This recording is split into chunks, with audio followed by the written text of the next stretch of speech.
मेरा नाम रीना है। मेरी शादी एक बड़े घर में हुई है। मेरे पति राजीव की फैमिली का अच्छा बिजनेस है। राजीव एक लौते बेटे हैं। सास ससुर मैं और राजीव हम 4 लोगों का ही परिवार है। राजीव और पापा जी सारा बिजनेस संभालते हैं, इसलिए काम से वापस आने का कोई समय नहीं होता है। राजीव अब एक नया काम शुरू करने वाले हैं नई जगह पर। वहां पर हमारा एक फार्म हाउस भी है, इसलिए हम दोनों कुछ दिन वहीं जाकर रहेंगे। फार्म हाउस में समय बिताने के साथ राजीव अपना काम भी करते रहेंगे। सुबह जल्दी ही हम लोग फार्म हाउस पर पहुंच गए। फार्म हाउस की देख रेख के लिए एक नौकर था। वो वहीं पास एक रूम में रहता था। हम जैसे ही पहुंचे दूर से किशोर दौड़ता हुआ आया हमारी कार के पास। आकर उसने ही कार का दरवाजा खोला। नमस्ते मालकिन, हंसते हुए मुझे बोला। राजीव ने कहा, यह किशोर है, हमारे फार्म की देखभाल करता है।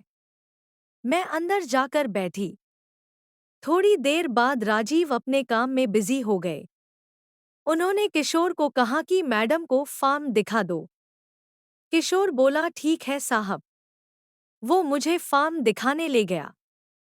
फार्म में हम घूम ही रहे थे कि तभी गेट के बाहर से एक लड़की जो लगभग 6 से 7 साल की होगी, उसने किशोर को आवाज लगाई। वो स्कूल से वापस जा रही थी। किशोर बोला, मैडम मैं आता हूँ। वो गेट पर खड़ा उस लड़की से बात करने लगा। मेरी नजर पड़ी तो वो लड़की मेरी तरफ ही देखे जा रही थी। फिर किशोर वापस आकर बोला, मैडम आप आराम करिए, मैं आता हूँ। ऐसा बोलकर वो चला गया। अगले दिन सुबह फिर राजीव अपने काम से जल्दी चले गए। मैं सुबह सोकर उठी। मेरे उठते ही मुझे दरवाजे पर किशोर दिखाई दिया। मैंने पूछा, क्या कर रहे हो यहाँ पर? बोला, मैडम अभी आया हूँ चाय लेकर। मैंने बोला, ठीक है, यहाँ टेबल पर रख कर चले जाओ। मैं नहाकर किचन में गई। किशोर वही था, अपना कुछ काम कर रहा था। फिर वो मुझसे बातें करने लगा।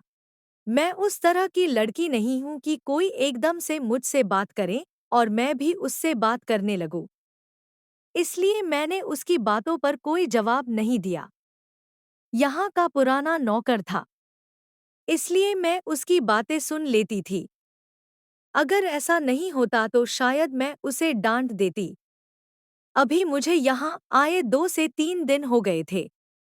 मैंने यह नोटिस किया कि वो मुझसे बात करने की कोशिश लगातार करता ही रहता था। एक दोपहर मैं कमरे में अकेली बैठी थी। अचानक से किशोर कमरे में आता है। बोलता है, मैडम मुझे कुछ पूछना है। मैंने बोला, क्या? वो बोला, मैडम आप बुरा मत मानना। मैंने बोला, पूछो। वो बोला, मैडम मैं आपकी एक फोटो ले सकता हूँ। मेरे मुंह से निकला, क्या? बाहर निकलो अभी, कमरे से बाहर जाओ। किशोर बोला, मैडम आप गलत समझ रही है। मेरी बात तो सुनिए। मुझे पता नहीं क्यों गुस्सा आ गया। मैंने बोला, बाहर निकलो या अभी तुम्हारे साहब को फोन करूं।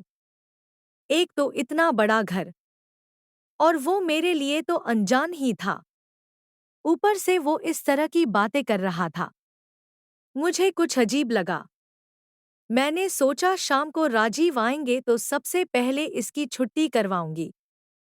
शाम को राजीव आए तो मैंने उनको सब बताया। राजीव मानने को तैयार ही नहीं थे।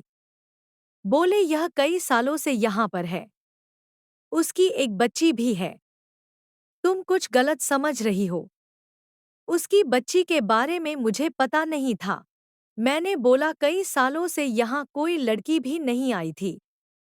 राजीव ने बोला, रुको अभी बुलाकर बात करते हैं। राजीव ने किशोर को आवाज लगाई।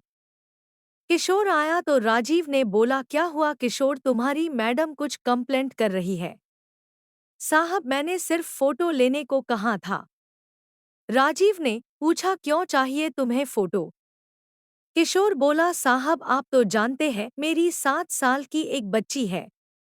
उसकी माँ उसके पैदा होते ही चल बसी थी। और जब वो 2 साल की थी तब हमारे घर में आग ला गई थी। भगवान की कृपा से हम तो बच गए, लेकिन उसकी माँ की सारी निशानियां खत्म हो गई। बिना माँ की बच्ची को संभालना बड़ा मुश्किल होता है साहब। मैडम, उस दिन जब मैं आपको फार्म दिखा रहा था तब स्कूल से घर वापस जाते वक्त उसने हमें देख लिया। मेरा घर यही थोड़ी दूर पर है, उसकी दादी उसे संभालती है। हमेशा मुझसे पूछती रहती थी कि पापा, मेरी माँ कैसी दिखती थी, कैसी चलती थी, कैसे बातें करती थी। मैं उसे कहता था वो बहुत सुंदर थी।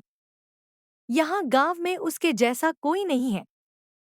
फिर उसने उस दिन जब आपको देखा तो मुझसे उसने यही पूछा कि पापा, क्या मम्मी ऐसी थी?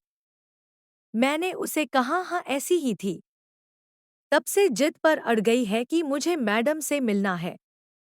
वो मेरी मम्मी जैसी है। स्कूल नहीं जा रही है, जिद पर अड़ी हुई है। मैं इसलिए आपसे बात कर रहा था कि आपको यह सब बता सकूं। लेकिन आपका स्वभाव अलग है।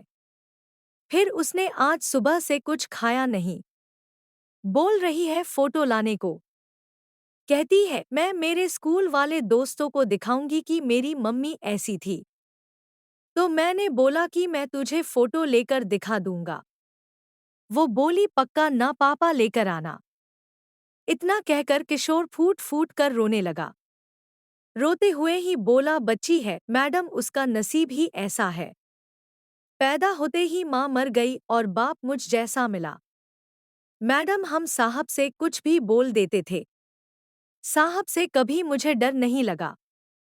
यही आदत मुझे पड़ गई और मैंने आपको भी अपना समझ कर बोल दिया। आप मुझे बताने देती तो मैं आपको भी बता देता।